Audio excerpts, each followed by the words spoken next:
The Waterloo and City line is many things, but one thing you couldn't call it is long. It's a line that runs from, as the name implies, Waterloo to the City of London. It has two stations, Bank and Waterloo. I've even heard people ask what the point of it is. That's a different question for another video, maybe. But nevertheless, there have been various ideas to make more of the line. For the sake of completeness, I'm going to dive a little into the prehistory of the line. The Waterloo and City line is, in itself, a kind of extension.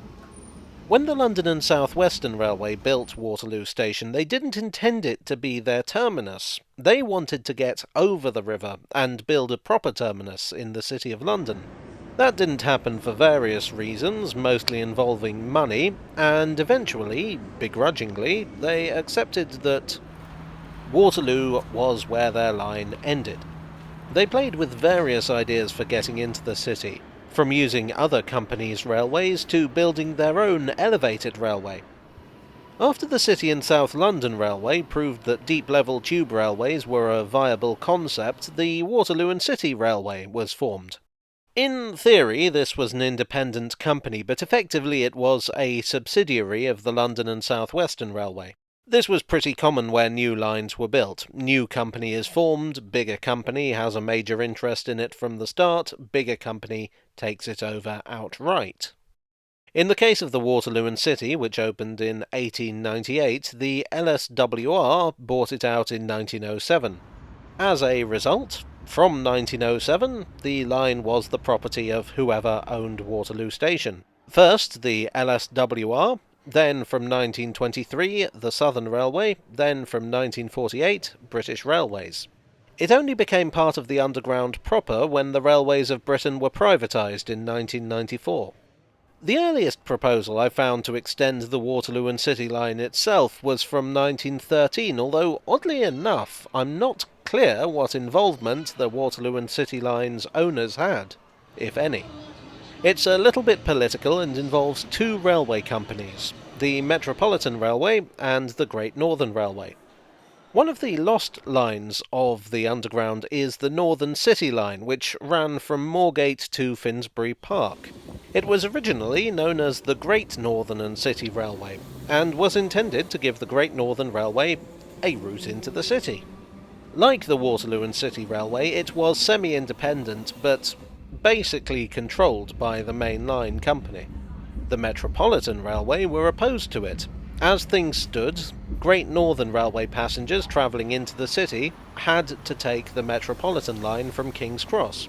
The Metropolitan could see that a more direct route would threaten them. Nevertheless, the line was built and opened in 1904. And then, for whatever reason, the Great Northern Railway seemingly lost interest. In 1913, the Metropolitan Railway actually bought the Northern City out, and now it was the Great Northern's turn to be scared. If the Metropolitan Railway could secure the rights to run beyond Finsbury Park, they could take commuters from the northern suburbs direct to the city, not to mention the East End, the West End, and beyond. But the Great Northern weren't up for a fight. They didn't have a whole lot of money, so they didn't like to get into fights they couldn't win. Instead, they waved the white flag and negotiated with the Metropolitan. In 1914, the two companies put a bill forward in Parliament, whereby they would run the Northern City line jointly, but also build connections with the Circle line and, finally getting back on topic, the Waterloo and City line. Had this extension been built, it would, I think, have been mighty useful. It would have provided a north-to-south connection from Waterloo to Finsbury Park. Wait, that's south to north, whatever. Which was something that would be badly needed by the middle of the century. However, there were a couple of problems. One is that the tunnels of the Waterloo and City line are built to tube gauge, whereas all the other lines involved ran full-sized trains. The tunnels would have to be widened. That's not impossible. A few years later they do exactly that on the Northern line, but nevertheless it would have been tricky. Another was the difficulty of burrowing around the tube lines, sewers, etc. that were already in place in the city between Bank and Moorgate. What killed it, though, was another railway company, the North London Railway, who insisted on a number of clauses being added to the bill that would have made life very difficult for the Great Northern. And so the idea was abandoned. We may never know how the LSWR felt about the Waterloo and City Line being involved. The other big scheme was put forward in 1934, and that's an interesting year. In 1933, London Transport was formed, which took control of the Underground as well as the buses and trams, in order to create a coherent and efficient transport network. The Waterloo and City Line wasn't taken over, as I said, but London Transport did have the influence to take control of suburban railways if required. They would take over railways to the west and east of London to extend the Central Line, and they planned to take over some railways in North London to extend the Northern Line. By this same token, they advanced the idea of extending the Waterloo and City up to Liverpool Street, on to Shoreditch, and from there down the East London Line, to New Cross and New Cross Gate. New Cross Gate was confusingly also called New Cross at this time. There would also have been an extra station at Blackfriars, providing interchange with the District and Circle lines. If they could get around the issue of tunnelling from Bank to Liverpool Street, this seems like it might have been a more promising idea. Once again, it would provide a nice link across the city, including a southern route from Liverpool Street, which there still isn't. You wouldn't need larger trains because the East London line was a standalone line. You could just run the smaller tube trains. In fact, in the 1970s they did use tube gauge trains on the East London line.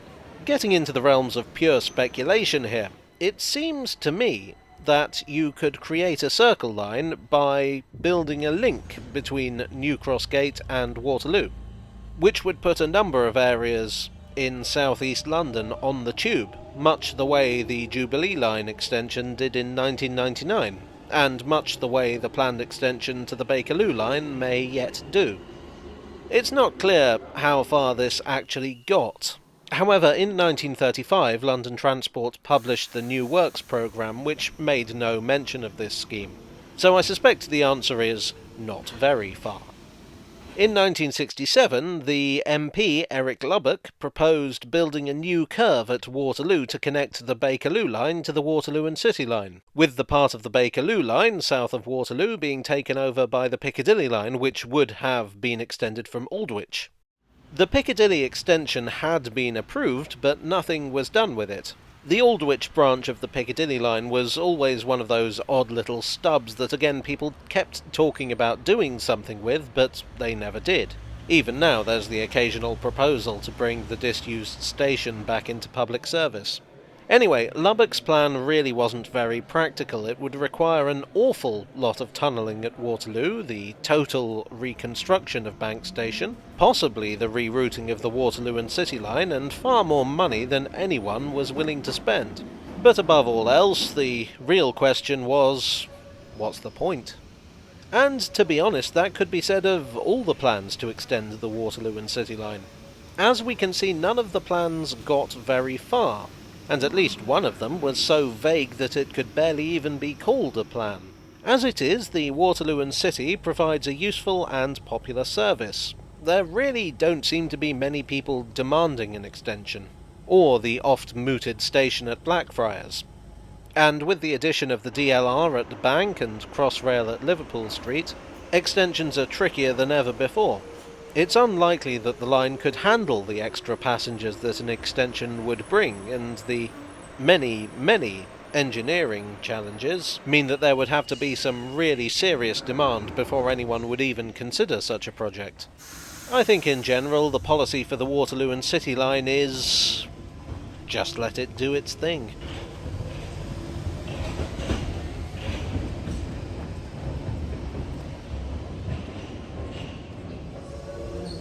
Good evening, I hope you enjoyed this extensive tale from the tube. If you did, please do hit the like button, and if you haven't already, you may wish to subscribe and hit the bell icon for more. Thanks once again to my kind donors on Ko-fi and Patreon. You are the bank to my Waterloo. And I'll see you all again very soon for another tale from the tube.